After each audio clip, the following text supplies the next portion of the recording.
Alright, y'all, listen, man. Disclaimer to start this video off, man. I am tired as hell, bro. I was supposed to make this video last night, but now I'm making it in the morning around 7 o'clock. I ended up falling asleep right before the end of the Bulls game happened. And I'm tired as hell now. So hopefully we can get through every single NBA team without me falling asleep. Let's see what we got. But the first game I want to talk about is a game that I actually got to watch in full. The only game I actually got to watch in full all day is the Spurs and the Lakers now. I am actually genuinely surprised the Lakers finally won a damn game. They finally won a damn game. They finally won a damn game where they actually look pretty decent. You know what I'm saying? We start with the first quarter where Russ was actually hitting his threes. That is very mind-boggling to me how Russell Westbrook actually was hitting his shots. And Anthony Davis ended up at the half with 27 points. And I literally tweeted out, I was like, there's literally no way that they win this game. And it felt like, when I was watching the game, it felt like every single time the Lakers got like a really big lead, the Spurs would end up coming back and the lead would be like a 2-possession game. I don't know how many times that happened, but it happened very often. But when it got to the fourth quarter, the Lakers buckled down. The Lakers buckled down, and they ended up getting the win. They ended up getting the dub, man.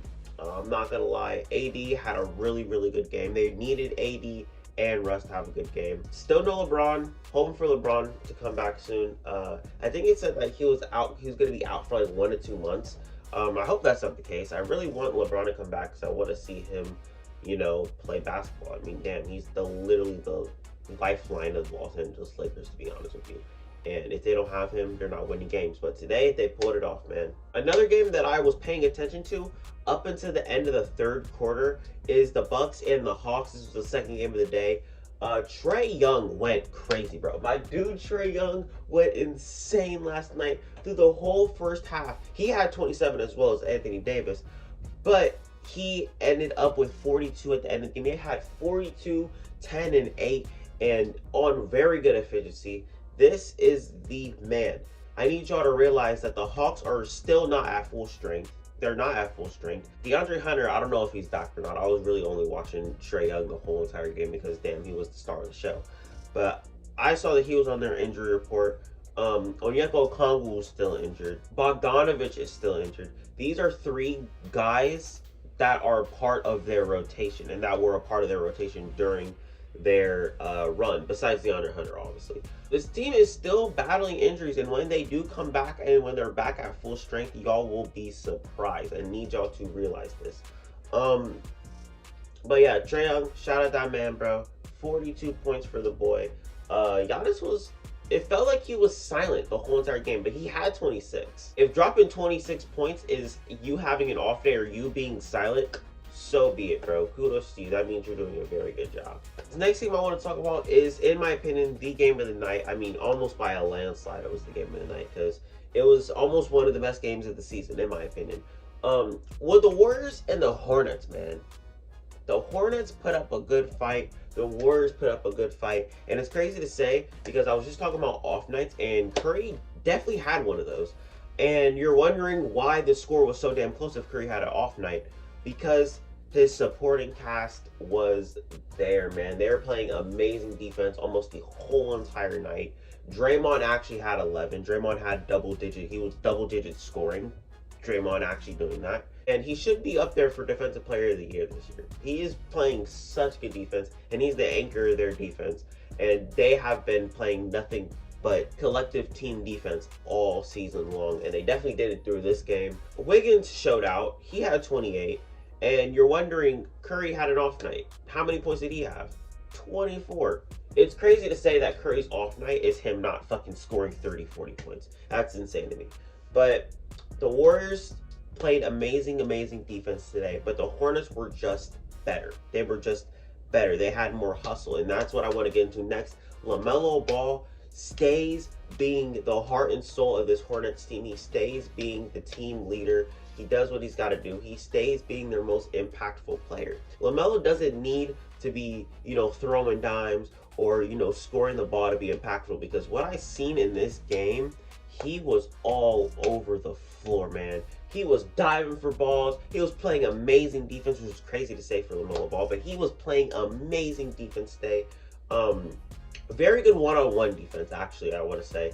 And the man of the hour that I do want to talk about, man, their fourth quarter closer, the man Terry Rozier, bro, Celtics legend. I mean, come on, bro. He was breeded from Boston. He was born to do this. See, this is one of those games where I just sit back and I just watch Terry Rozier play basketball, and I'm just like, damn, I miss Terry Rozier, bro. Because this game, he played his heart out, bro. There was this one play, actually, the Warriors were down by like 2 points. They were down by like a possession. And this is where I go back to where I'm saying that Draymond Green should be a Defensive Player of the Year candidate this year, because he forced a jump ball in this situation late in the game.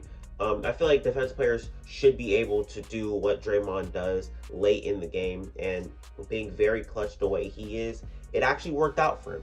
And he got a jump ball, exactly what the Warriors wanted. The Warriors bench was going crazy. The Hornets did not like that. And Terry Rozier said, fuck all that, I'm winning this jump ball. And he ended up winning it, bro. Draymond is like 4 inches taller than Terry Rozier, so you would think that Draymond Green would win this tip-off. And he didn't. He didn't. And Terry Rozier saved the game for them, got the rebound back, drained the clock out some more, got to the foul line, and drained those 2 shots, man.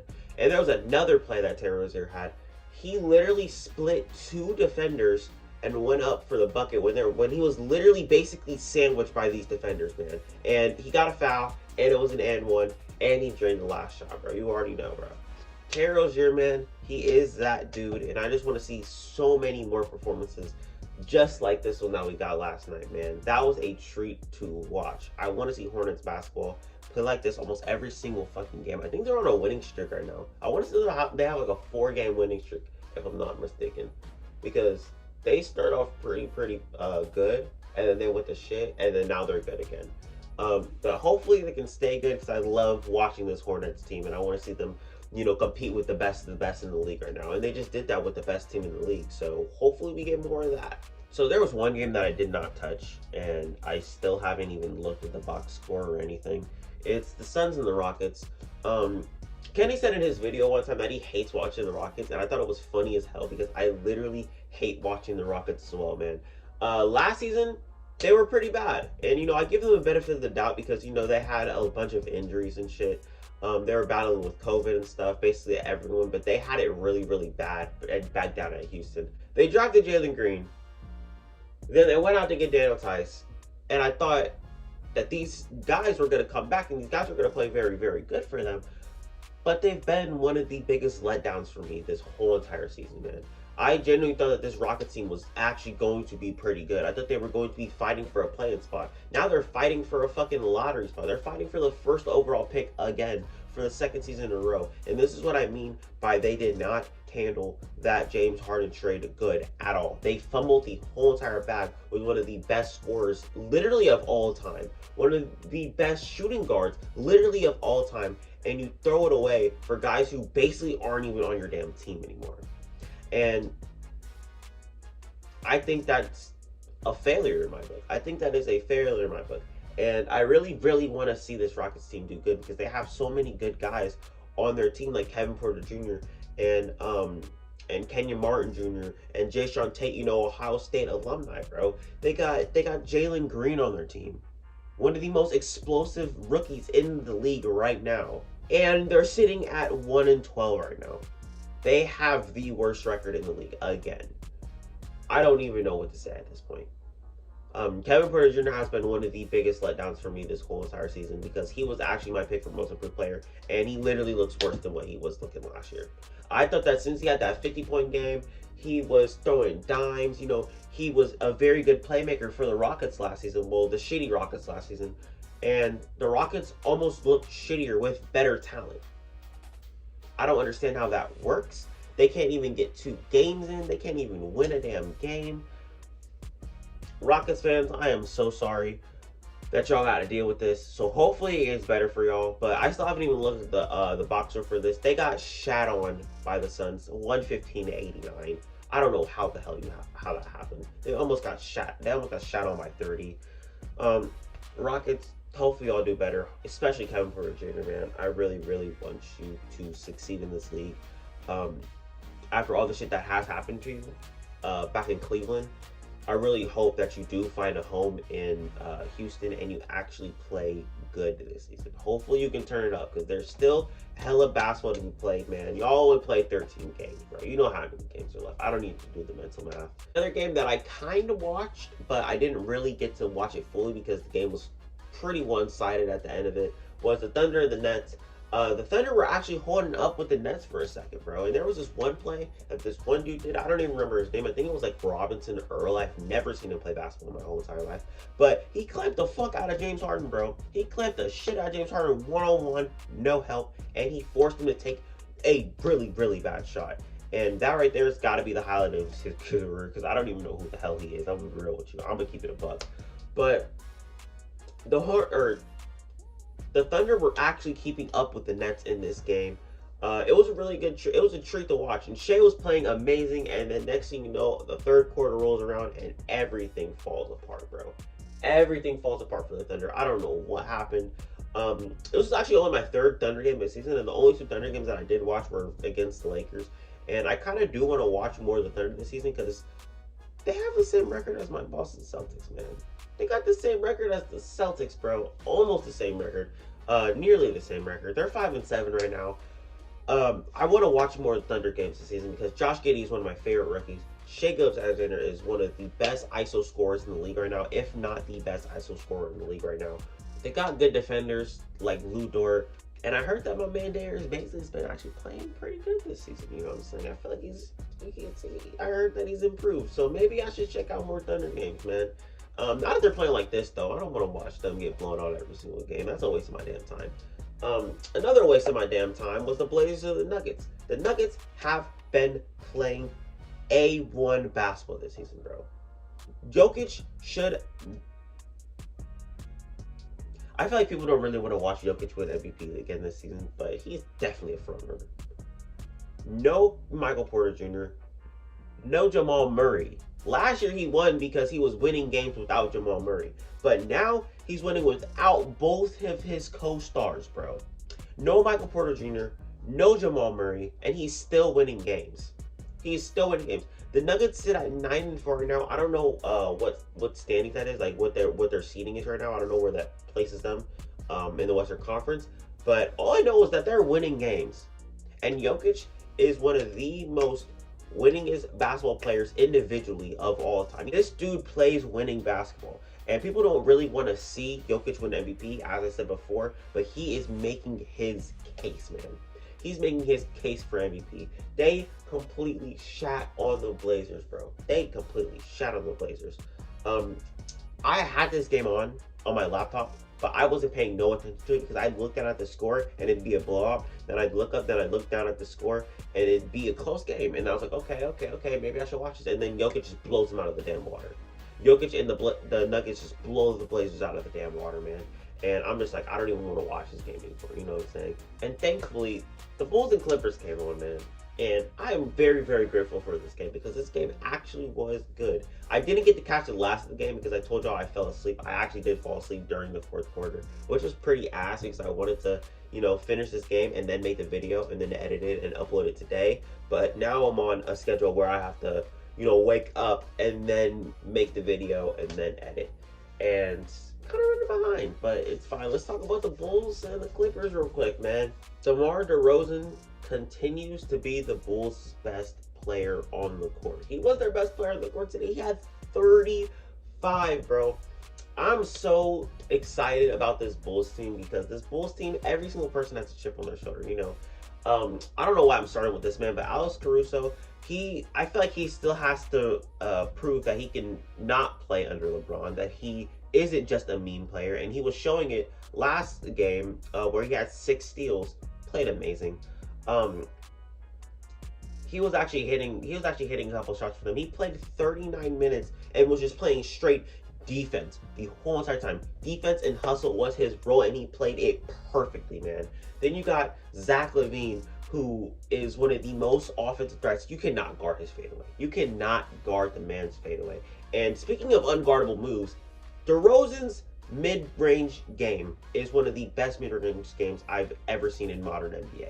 Hopefully by the end of his career, he can get in that conversation with some of the best mid-range games ever. Because when I saw this game, his mid-range was deadly. His mid-range was deadly. His three-pointer was actually deadly this game. So was Zach LaVine. Zach LaVine had 7 3-pointers this game, bro. The Bulls offense played lights out, and the Clippers defense just could not hold up. But I do want to talk about the Clippers defense for a second. They had some of the best defense that they have had all season this game. Obviously, they lost by 10. They just couldn't hold it out through the end of the fourth quarter. You know what I'm saying? They couldn't hold out the end of the fourth quarter. But their defense looked good throughout the whole entire game, up until Zach LaVine, hit that dagger. You know what I'm saying? The thing is with the Clippers, man, they don't have the offensive capability some games to close out games like last night's game without Kawhi Leonard, because they don't have guys who can create their own shot efficiently outside of Reggie Jackson and Paul George. I mean, obviously, Eric Bledsoe had a really good game today. He had 21 points. I don't know why I'm saying today. I meant last night. But Eric Bledsoe had 21 points last night, and I don't know where the hell they would be without Eric Bledsoe last night, man, because he played really, really good. And Paul George had 27. Reggie Jackson had a good game as well. I think he had like 23. I don't know what he ended with. I didn't really check the box score like that. But they don't have guys who can create their own shots. They have catch-and-shoot players like Luke Kennard. They have Terrence Mann, but these guys aren't able to do it efficiently, you know what I'm saying? But good win for the Bulls, man. They've had the toughest schedule throughout the whole entire month of November. Actually, speaking of November, this is actually the Clippers' first loss in November, which is crazy because we're like 15 days into November. Hopefully the Bulls can hold it out through their tough-ass schedule, bro. And hopefully the Clippers can start getting more wins, man, because I like watching both teams, bro. I want to see both teams succeed in this league this season, man. But that's all I got for y'all today. Sorry if I was rambling on about a bunch of bullshit, because my head is just not in it today, bro. I literally am tired as hell. But I got work in about a couple hours. I'm about to go to work, come back, maybe edit the video and upload it. Hopefully I can upload it before I go to work, which is actually really, really good. Hopefully I can do that, you know what I'm saying? I'm just rambling on now, bro. I need to get into more damn sleep, bro. I need more sleep, bro. That's all I got for y'all today. I'm on this bit. Shout out to Ricky Rubio, man. That's my guy. That's my guy. He's playing